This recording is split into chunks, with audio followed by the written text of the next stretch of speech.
On va parler maintenant du combat de deux familles pour sensibiliser les jeunes, je vous le disais, au danger de la route. Celle d'Eliot, 18 ans, et de Mathis, 17 ans, tous deux décédés dans un accident de voiture. C'était il y a 3 ans dans le Maine-et-Loire.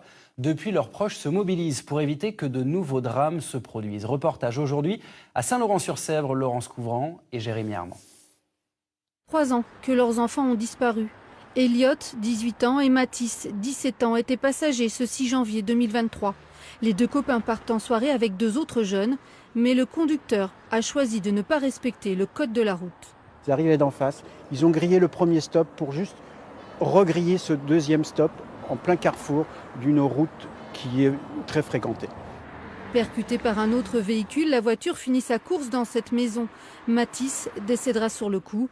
Eliot, 9 jours plus tard. Une douleur toujours vive pour les parents qui veulent témoigner.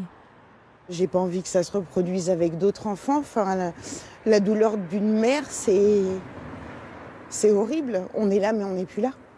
Il faut protéger nos enfants.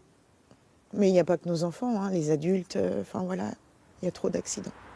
Le conducteur a été condamné, mais ses parents veulent aller plus loin. Depuis l'accident, ils répondent aux sollicitations pour faire passer un message de prévention, comme ici, auprès de ces élèves de BTS. À 21h40, on sonne à la porte devant moi, figé. Je vois les gendarmes, la mairesse et un ami du village. Mon sang se glace. Je sais, à ce moment-là, que quelque chose de grave vient de se produire. Mais pour que ça s'arrête, il faut que chacun prenne ses responsabilités. Pour moi, les jeunes, ils se sentent un peu immortels au volant de leur voiture. Il y a les jeux vidéo qui leur font comprendre ça aussi. On revit quand on se tue sur un jeu vidéo, mais en voiture, on se tue tout de suite. Je ne sais pas si ça portera ses fruits, mais de toute façon, je ne resterai pas les bras croisés. J'ai toujours promis que, même à Eliot, dans son coma, que je ferai quelque chose pour lui, pour son image, et qu'il ne soit pas parti pour rien. Un témoignage choc qui marque les élèves tout juste en âge de conduire. Plusieurs ont déjà été personnellement confrontés aux accidents de la route.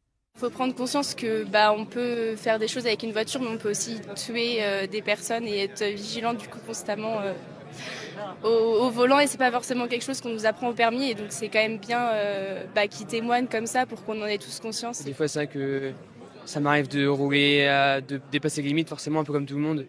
Mais là, c'est sûr que du coup, on voit plus la route de la même manière et puis on est plus conscient de ce qui se passe sur la route.